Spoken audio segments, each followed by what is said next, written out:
अस्सलाम वालेकुम friends, welcome back to top smarties. Drama serial Rehmat, जहां पर ज़ुहैब की एक गलती की वजह से सब कितना परेशान हैं। ज़ुहैब की फैमिली भी और वहां पर अलीज़े की फैमिली तो टूट कर बिखर चुकी है। जीते जी मर गई कि किस तरह से इन लोगों ने आकर बात की और अलीज़े का दिल तोड़ा है। यहाँ पर देखा जाए तो माँ और बहन भी गलत तो नहीं। वो बैठकर फिर समझाती हैं। बहन कहने लगी, क्या करोगे तुम, कैसे सारी उम्र गुजारोगे उसके साथ। तो ज़ुहैब कहने लगा, ये मेरा मसला है, आपका मसला नहीं है, आप अपने घर पर ध्यान दीजिए। तो बहन कहने लगी, मैं घर पर भी ध्यान दे दूंगी, लेकिन तुम मुझे बताओ, क्या सारी उम्र उसकी व्हील चेयर को धक्का लगाओगे। तो ज़ुहैब कहने लगा, हाँ लगा लूंगा, कोई मसला है आपका। लेकिन बहन इस तरह से तो भाई की लड़ाई सुनकर यहाँ से नाराज़ होकर नहीं जा सकती। आहर भाई की ज़िंदगी का सवाल है। वो तो यहाँ से जब भाई उठकर चला गया तो माँ को समझाने लगी, ऐसा कीजिए, उन लोगों के घर जाइए, उन्हें अपनी ज़बान में समझाइए कि ये सब कुछ गलत है, वो ऐसा नहीं कर सकते, हमारे भाई को इस तरह से वो ब्लैकमेल नहीं कर सकती। उन्हें उनकी औकात याद करवाइए। वो जो सपने देख रही हैं ना अपनी बेटी के लिए, वो तो कभी नहीं होगा।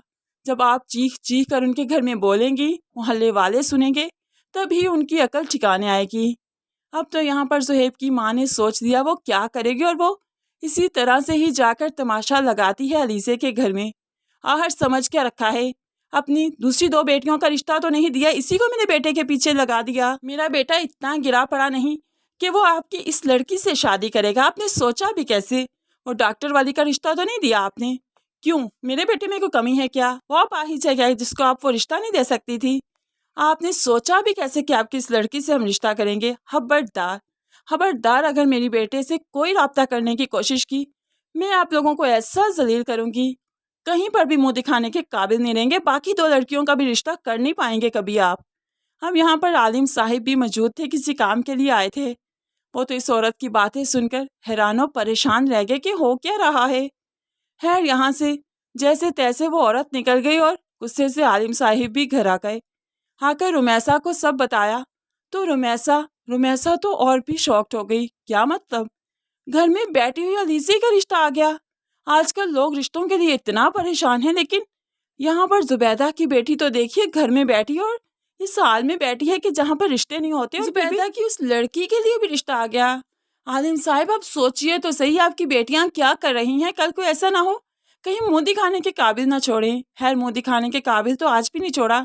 पहले वो लड़की एक आई थी, परिशे की इतनी बातें सुना कर गई, और आज ये रिश्ता जो आ गया, मुझसे तो हजम नहीं हो रहा। पता नहीं छोटी अब क्या गुल खिलाएगी। आलिम साहिब काफ़ी गुस्से में अब जुबैदा के पास आ जाते हैं। तुम क्या कर रही हो, क्या सिखा रही हो अपनी बेटियों को? अगर बाप ज़रा दूर हो गया तो क्या इस तरह से आवारा भेज दोगी बाहर अपनी बेटियों को कि लड़के हो ढूंढ कर लाएं? तुमसे यही उम्मीद की जा सकती है जुबैदा, लेकिन तुम ये भूल रही हो कि मैं ऐसा होने नहीं दूंगा।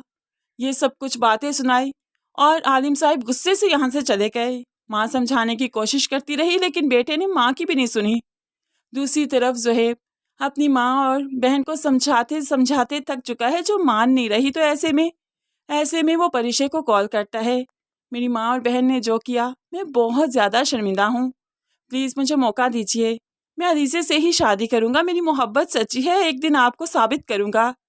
तो यहाँ पर परिशे कहने लगी, मुझे कॉल मत कीजिएगा दोबारा। आप जानते हैं आपकी माँ बहन ने आकर कितना तमाशा लगाया हमारे घर में। वो तो अलीज़े को हमने रेडी किया था इस शादी के लिए, इस मंगनी के लिए, वो तो कभी मान ही नहीं रही थी। अब यहाँ पर परिशे जो बात कर रही थी तो बारी भी सुन रहा था, और बारी को मालूम पड़ गया कि परिशे के घर में कोई मसला है। वो जैसे तैसे करके अब इस मसले का मालूम पड़वाएगा, और फिर उसके बाद जितना भी हो सका, जैसे भी हो सका, वो ज़रूर अलीज़े का इलाज करवाएगा, चाहे उसके लिए उसे मुल्क से बाहर ही क्यों ना भेजना पड़े। क्योंकि परिशे ने बारी की जान बचाकर उस पर जो कर्ज छोड़ा है, अलीज़े का इलाज करवाते हुए इस कर्ज का अच्छा बदला उतारेगा। खैर फिलहाल तो अलीज़े काफ़ी परेशान हो चुकी है, घर वालों के सामने मजबूत बनी रहती है, और जब सब सो गए तो फिर बेड से उतरी, अपनी व्हीलचेयर पर बैठते हुए बाहर आई, और यहाँ पर मुंह के आगे दुपट्टा करके जोर जोर से चीखने लगी कि उसकी चीखें कोई सुने भी ना, और उसके अंदर की सारी भड़ास भी निकल जाए। और ये सब कुछ सिर्फ ज़ुहैब की वजह से। काश कि वो अपनी माँ बहन को बता कर लाता तो आज ये सिचुएशन ना होती।